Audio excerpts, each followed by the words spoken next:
ইউটিউবে video upload করার পর বেশিরভাগ ক্রিয়েটরের ইউটিউব চ্যানেলে দেখা যায় তাদের এখান থেকে এই ভিডিওর পারফরমেন্স কিন্তু নিচের দিকে চলে যায় বা এরকম ডাউন প্রবলেম হয়ে যায়। আর এরকম ডাউন প্রবলেম হয়ে গেলে সেই সকল ভিডিওগুলো ইউটিউব কিন্তু ফ্রিজ করে দেয়, পরবর্তীতে কিন্তু আর ভিউজ বাড়ে না। এর জন্য যারা নতুন ক্রিয়েটর রয়েছেন আগে থেকে কিন্তু আপনাদেরকে সাবধান হতে হবে। যদি আপনাদের ইউটিউব চ্যানেলে এরকম প্রত্যেকটা ভিডিওতে যদি ডাউন প্রবলেম চলে আসে তাহলে কিন্তু চ্যানেল কিন্তু আস্তে আস্তে ফ্রিজ হয়ে যাবে, আস্তে আস্তে কিন্তু চ্যানেল ডাউন হয়ে যাবে। এজন্য আমাদের ইউটিউব চ্যানেলে ভিডিও আপলোড করার আগে অবশ্যই দুইটা সেটিংস মেনটেন করে আমাদের ইউটিউব চ্যানেলে ভিডিও আপলোড করতে হবে। তাহলে ইজিলি কিন্তু আমরা আমাদের সেই সকল ভিডিওতে কিন্তু ভিডিওর পারফরমেন্সকে কিন্তু উপরের দিকে নিতে পারবো। এমনকি ভিডিওর পারফরমেন্স যদি ঠিক থাকে তাহলে কিন্তু ইজিলি কিন্তু আমাদের ইউটিউব চ্যানেলে কিন্তু ভিউজ বেড়ে যাবে।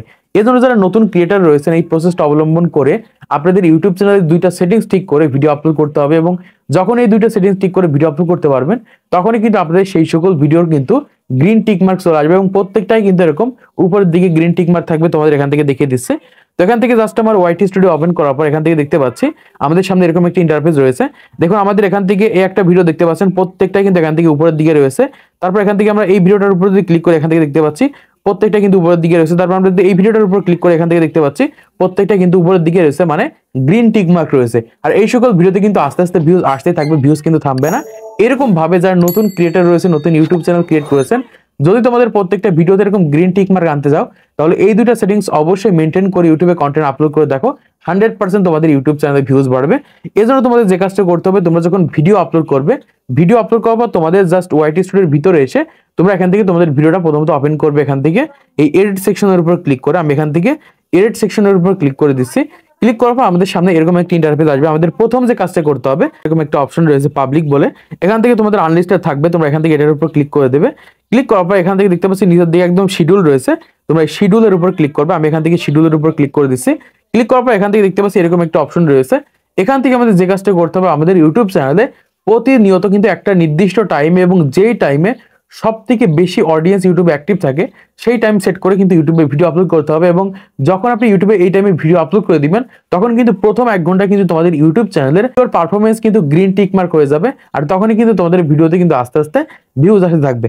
তো তোমরা প্রথমত এটার উপর ক্লিক করে দেবে। ক্লিক করে তোমরা এখান থেকে নির্দিষ্ট ডেট টাইম সিলেক্ট করে কিন্তু ইউটিউবে ভিডিও আপলোড করতে পারো। ধরো আমি 2 ঘন্টা পরে বা 5 ঘন্টা পরে বা গতকালকে ভিডিও আপলোড করবো, সেই ডেটটা কিন্তু এখান থেকে সিলেক্ট করে রাখতে পারবো। আর যখন আমরা ডেট সিলেক্ট করে রাখবো, ইউটিউব কিন্তু অটোমেটিকলি সেই টাইমে যারা অ্যাক্টিভ থাকবে ইউটিউবে, সেই টাইমে যারা এই ধরনের ভিডিওগুলো দেখতে পছন্দ করে তাদের কাছে কিন্তু ভিডিওগুলোকে ইমপ্রেশন দিবে। তাছাড়া দেখা যাচ্ছে আপনি হুট করে একটা ভিডিও আপলোড করে দিলেন, ভিডিওটা সাথে সাথে পাবলিক করে দিলেন, ইউটিউব কিন্তু সহজেই বুঝতে পারবে না যে এই ভিডিওটা কাদের কাছে ইমপ্রেশন দিতে হবে বা ভিডিওর ম্যাটারটা কি রয়েছে। এজন্য আগে থেকে ভিডিও আপলোড করে অবশ্যই এখান থেকে এই শিডিউল করে রাখবেন। এই ক্ষেত্রে কিন্তু ইউটিউব সহজেই বুঝতে পারবে যে তোমাদের ভিডিওগুলো কোন ধরনের অডিয়েন্সের কাছে পাঠানো উচিত। দ্বিতীয় যে সেটিংসটা তোমাদের এখান থেকে ঠিক করতে হবে, এটা খুবই ইম্পর্টেন্ট। অনেক ক্রিয়েটর রয়েছে এগুলো ঠিক করে না, আর ঠিক না করে ইউটিউবে ভিডিও আপলোড করে দেয়। এখান থেকে তোমাদের একটু নিচের দিকে চলে আসতে হবে। এখান থেকে দেখতে পাচ্ছি এরকম একটা অপশন রয়েছে যে ট্যাগ শর্টস রিমিক্সিং একটা অপশন রয়েছে, আমরা এটার উপর ক্লিক করে দিব।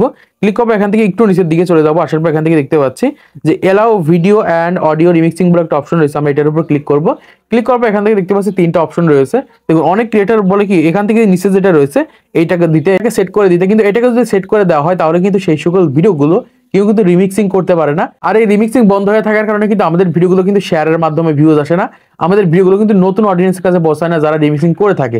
এজন্য তোমাদের যে কাজটা করতে হবে, তোমাদের ফেসটাকে মানুষের জানার জন্য, তোমাদের ভিডিওগুলো মানুষের জানার জন্য অবশ্যই তোমরা এখান থেকে এলাও ভিডিও আর অডিও রিমিক্সিং যখন সেট করে দেবে তখন তোমাদের ভিডিওগুলো মানুষ কিন্তু রিমিক্সিং করতে পারবে, তারা কিন্তু ব্যবহার করতে পারবে।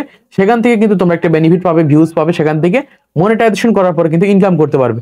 এজন্য অবশ্যই তোমরা এটাকে এখান থেকে সেট করে দেবে। তারপর এখান থেকে ব্যাকে চলে আসবে। ব্যাকে এসে আবার তোমরা এখান থেকে নিচের দিকে চলে যাবে। এখান থেকে দেখতে পাচ্ছি যে অ্যাড পেইড প্রমোশন বলে একটা অপশন রয়েছে, এটার উপর ক্লিক করে দেবে। জাস্ট আমি এটার উপর ক্লিক করে দিচ্ছি। ক্লিক করার পর এখান থেকে দেখতে পাচ্ছি 2টা অপশন রয়েছে, একটা হচ্ছে ইয়েস, একটা হচ্ছে নো। তোমরা এখান থেকে কোনটা সিলেক্ট করবে। যদি তোমাদের ভিডিওটা প্রমোশন করে থাকো বা প্রমোশনাল কোনো ভিডিও হয়ে থাকে তাহলে এখান থেকে ইয়েস দেবে, আর যদি কোনো প্রকার প্রমোশনাল ভিডিও না হয়ে থাকে তাহলে এখান থেকে নো সিলেক্ট করে দেবে। নো সিলেক্ট করবে এখান থেকে আবার নিচের দিকে চলে যাবে। নিচের দিকে আসার পর এখান থেকে দেখতে পাচ্ছি ক্যাটাগরি রয়েছে। অনেক কাছে দেখা যায় ভুলভাল ক্যাটাগরি সেট করে ইউটিউবে ভিডিও আপলোড করে দেয়, এই কারণে দেখা যায় সঠিক অডিয়েন্সের কাছে ভিডিওটা পৌঁছায় না। তোমরা যখন ভিডিও আপলোড করবে প্রত্যেকটা ভিডিওতে সঠিক ক্যাটাগরি সেট আছে কিনা এটা দেখে তারপর ইউটিউবে ভিডিও আপলোড করবে।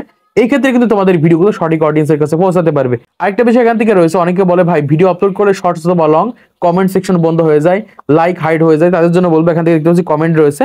এই কমেন্টের উপর ক্লিক করে দিলে কি হবে, এখান থেকে আমাদের যে ভিডিও রয়েছে এই ভিডিওর কিন্তু এখান থেকে কমেন্ট আমরা অফ করতে পারবো, আবার অন করতে পারবো। তারপর এখান থেকে দেখতে পাচ্ছি show how may viewers like this video, এখান থেকে তোমরা যদি এটাকে উঠিয়ে দাও তাহলে কিন্তু এখান থেকে তোমাদের অডিয়েন্সে কিন্তু তোমাদের এখান থেকে কত লাইক পড়ে সেটা কিন্তু দেখতে পারবে না, আর কমেন্টও তো বাকি এখান থেকে বন্ধ করতে পারবে। জাস্ট এই কয়েকটা সেটিংস ঠিক করার পর তোমাদের ইউটিউব চ্যানেল যখন তুমি ভিডিও আপলোড করে দেবে তখন দেখতে পারবে তোমাদের ভিডিওগুলোর সঠিক অডিয়েন্সের কাছে পৌঁছাতে পারবে। আর যখনই সঠিক অডিয়েন্সের কাছে পৌঁছাতে পারবে তখন কিন্তু ভিউজ উপরের দিকে থাকবে, তারপর ক্লিক থ্রুট উপরের দিকে থাকবে এবং অডিয়েন্স রিটেনশন উপরের দিকে থাকবে। আর এভাবে কিন্তু যখন আমাদের ভিডিওর পারফরমেন্স ভালো হয় তখন কিন্তু আস্তে আস্তে ইউটিউব সেই সকল ভিডিওগুলো কিন্তু নতুন অডিয়েন্সের কাছে ইমপ্রেশন দিতে থাকে। আজকের এই ভিডিওর মাধ্যমে তোমরা অনেক কিছু শিখতে পেরেছো, জানতে পেরেছো, বুঝতে পেরেছো। তো ভিডিওটা যদি ভালো লেগে থাকে তাহলে একটা লাইক করে দেবে, চ্যানেলটি সাবস্ক্রাইব করে দেবে পরবর্তী আরো ইউটিউব টিপস এন্ড ট্রিক্সের ভিডিও দেখার জন্য।